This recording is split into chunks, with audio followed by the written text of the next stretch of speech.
सर्वप्रथम आदरणीय व्यासपीठावरती उपस्थित असणारे आपल्या सर्वांचे प्रेरणास्थान आदरणीय प्राचार्य सौ खलटे मॅडम, त्याचबरोबर सर्व आदरणीय प्राध्यापक, त्याच्यामध्ये आदरणीय प्राध्यापिका काजी मॅडम, आदरणीय रत्न मॅडम, आदरणीय शिंदे सर, आदरणीय भुजबळ सर, आदरणीय काजी सर, आदरणीय पाटोळे सर, डोंबाळे सर आणि मामा, या सर्वांचं या ठिकाणी मनपूर्वक स्वागत करतो.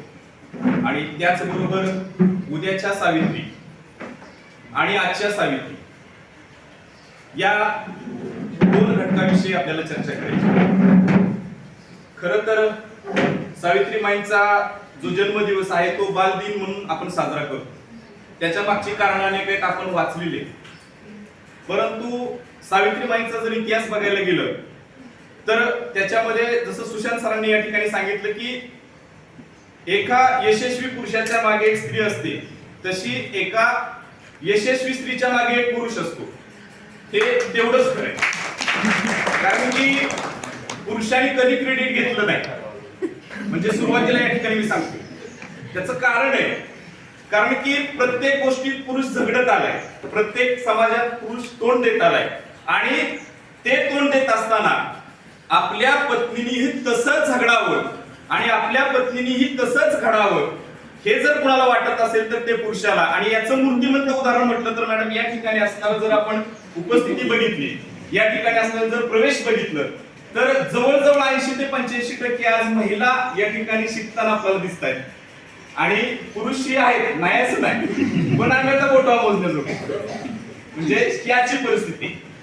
आणि खऱ्या अर्थानं तुमच्या धाडसाचं, तुमच्या प्रयत्नांचं मनापासून आम्ही टाळ्या वाजवून या ठिकाणी स्वागत करतो. या ठिकाणी जर सावित्रीबाईंविषयी बोलायचं झालं तर थोडक्यात मी बोलणार आहे. आधीच काजी मॅडमनी सांगितलं की थोडक्यात बोलायचं. राकट देशा कणखर देशा दगडांच्या देशा, राकट देशा कणखर देशा दगडांच्या देशा, कोमल देशा नाजूक देशा फुलांच्याही देशा, असं वर्णन असलेल्या आपल्या भारत देशातील महाराष्ट्र राज्यामध्ये नायगाव तालुका खंडाळा जिल्हा सातारा या ठिकाणी लक्ष्मीबाई आणि खंडोजी नवसे पाटील यांच्या पोटी 3 जानेवारी 1831 ला स्त्रीरत्न जन्मास आलं आणि त्या स्त्रीरत्नाचं नाव होतं सावित्रीबाई. खऱ्या अर्थानं त्या काळात बालविवाह पद्धत होती आणि वयाच्या 9व्या वर्षी म्हणजे साधारण 1840च्या दरम्यान सावित्रीबाईंचा विवाह एका थोर समाजसुधारकाशी झाला आणि त्यांचं नाव होतं ज्योतिराव गोविंदराव फुले, ज्यांना आपण पुढे महात्मा ही पदवी दिली. खऱ्या अर्थानं ज्योतिराव फुलेंचं जर कार्य आपण पाहिलं तर अतिशय समाजाविषयी तळमळ असणारं व्यक्तिमत्व, शिक्षणाविषयी प्रेम असणारं व्यक्तिमत्व म्हणून ज्योतिबांचा आपण आतापर्यंत अभ्यास करत आलो आहोत. जवळजवळ आपण सावित्रीबाईंचा जन्माचा अभ्यास केला तर तो काळ आणि आताचा काळ ही 195वी जयंती आपण साजरी करतो. म्हणजे 195 वर्षाचा जर काळ आपण विचार घेतला तर सावित्रीबाईंचा विचार कुणीही पुसू शकत नाही. सावित्रीबाईंचा जरी मृत्यू झाला असला तरी जोपर्यंत शिक्षण क्षेत्र आहे तोपर्यंत सावित्रीबाई फुले आणि ज्योतिबा फुले यांचे विचार कुणीही पुसू शकणार नाही. असं अजरामर कार्य या दोघांनी आपल्या शिक्षण क्षेत्रासाठी केलं दिसून येईल. खऱ्या अर्थानं ज्यावेळी विवाह झाला त्यावेळी त्यांचं वय 9 वर्ष, म्हणजे आपण लहान मुलं जसं म्हणतो त्या पद्धतीचं त्यांचं वय. आणि त्या वयामध्ये पण ज्योतिबा फुलेंच्या मध्ये शिक्षणाची तळमळ असल्यामुळं त्यांनी ठरवलं होतं की आपल्या पत्नीला शिकवलं पाहिजे. आपल्या पत्नीला जर आपण शिकवलं तर ती इतर मुलांना शिकवेल, ती इतरांना शिक्षण देईल आणि तिने दिलेले शिक्षण ती इतर महिला दुसऱ्यांना देतील आणि असे करत करत हळूहळू आपण मुलींना शिक्षण द्यायला सुरुवात करू. म्हणजे 1841 साली ज्यावेळी त्यांनी आपल्या पत्नीला घरी शिकवायला सुरुवात केली, त्याचबरोबर अहमदनगर या ठिकाणी त्यांनी प्रशिक्षित जे त्या ठिकाणी ठिकाण होतं त्या ठिकाणी प्रशिक्षण घेण्याची सुरुवात केली. आणि त्याच्यानंतर मला वाटते नॉर्मल स्कूल पुणे या ठिकाणी त्यांनी शिक्षण घेतलं. म्हणजे असे करत असताना त्यांनी शिक्षणाचं आपलं काम पूर्ण केलं. म्हणजे सावित्रीबाई सुरुवातीला शिकल्या तर त्या शिकल्या नाही, तर त्या नुसत्या शिकल्या नाही तर पहिली महिला शिक्षिका तर त्या झाल्या, परंतु पहिली मुख्याध्यापिका ही सावित्रीबाई फुले. आणि तिथून पुढे 1948 साली त्यांनी पहिली मुलींची शाळा तात्यासाहेब भिडे यांच्या वाड्यामध्ये, म्हणजे जो भिडेवाडा म्हणून आज आपण ओळखतो, त्या भिडेवाड्यामध्ये त्यांनी ती पहिली मुलींची शाळा सुरू केली. मग त्या ठिकाणी शाळा सुरू करत असताना मुलींना त्या काळी शिक्षण दिलं जात नव्हतं, मुलींना शिकवलं जात नव्हतं. त्या ठिकाणच्या असणाऱ्या चालीरीती, परंपरा, अंधश्रद्धा, विषमता या समाजामध्ये पसरलेल्या होत्या. आणि ते जर आपण पाहायला गेलं तर त्या ठिकाणी आपल्याला जाणवतं की तो काळ कसा असेल. जरी आपण या गोष्टी जरी वाचल्या तरी आज आपण सोशल मीडियाच्या माध्यमातून बघतो आताचा काळ आणि तो काळ याच्यामध्ये जमीन आसमानचा फरक होता.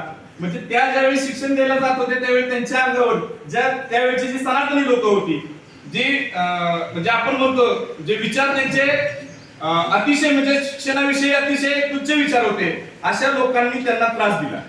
मग फक्त सावित्रीबाईंना त्रास झाला का, तर तो पहिला त्रास महात्मा फुलेंना झाला. म्हणजे ते शिक्षण घेत असताना त्यांचं शिक्षण बंद करण्याचं काम या सनातनी लोकांनी केलं.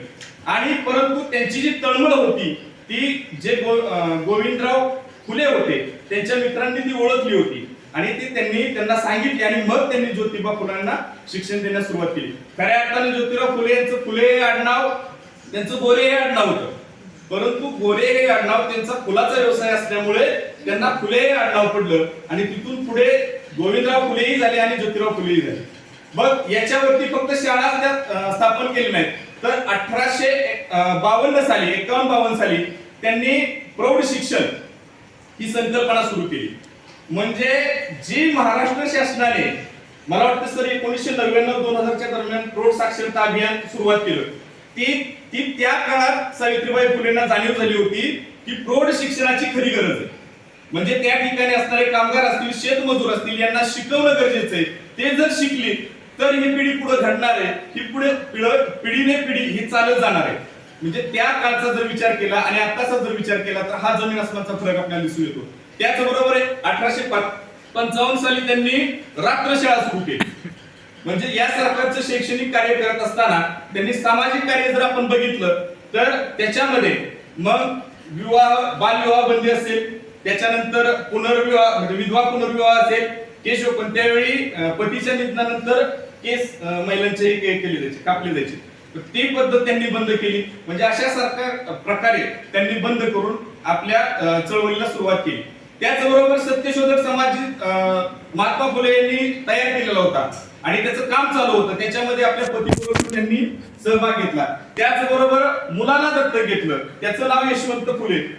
आणि त्या मुलाला दत्तक घेऊन समाजापुढे आपला आदर्श निर्माण केला की मुलं दत्तक घेऊन तुम्ही त्यांना शिकवलं. आणि तो मुलगा त्यांनी फक्त दत्तक घेतला नाही तर त्याला डॉक्टर बनवलं आणि तो डॉक्टर बनवून मिशनरी हॉस्पिटलमध्ये दक्षिण आफ्रिकेत काम करत होता.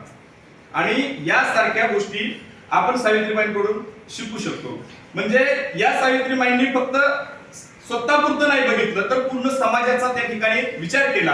आणि खऱ्या अर्थानं जर आपण पाहायला गेलं तर ज्या वेळेस पुण्यामध्ये 1897 ला प्लेगची साथ आली, परंतु त्याच्या अगोदर 1890 ला ह्यांचा मृत्यू झाला होता आपल्या महात्मा फुलेंचा. परंतु आपल्या पतीने तयार केलेली जी चळवळ होती, आपल्या पतीने तयार केलेलं जो एक व्यासपीठ होतं ते पुढे चालू राहिलं पाहिजे, ते सर्वांपर्यंत गेलं पाहिजे, याच्यासाठी त्या तळमळीनं तिथून पुढे त्यांनी सत्यशोधक समाजासाठी कार्य केलं. 1857 ला ज्यावेळी पुण्यामध्ये प्लेगची साथ आली त्यावेळी त्यांनी त्यांच्या मुलाला फोन केला जो दक्षिण आफ्रिकेत होता, त्याला तिथून बोलवून घेतलं आणि त्याला सांगितलं आपल्याला या ठिकाणी उपचार करायचे, आपल्याला यांची सेवा करायची, आपल्याला समाजसेवेच्या जे सत्यशोधक समाजाचं कार्य ते पुढे न्यायचंय.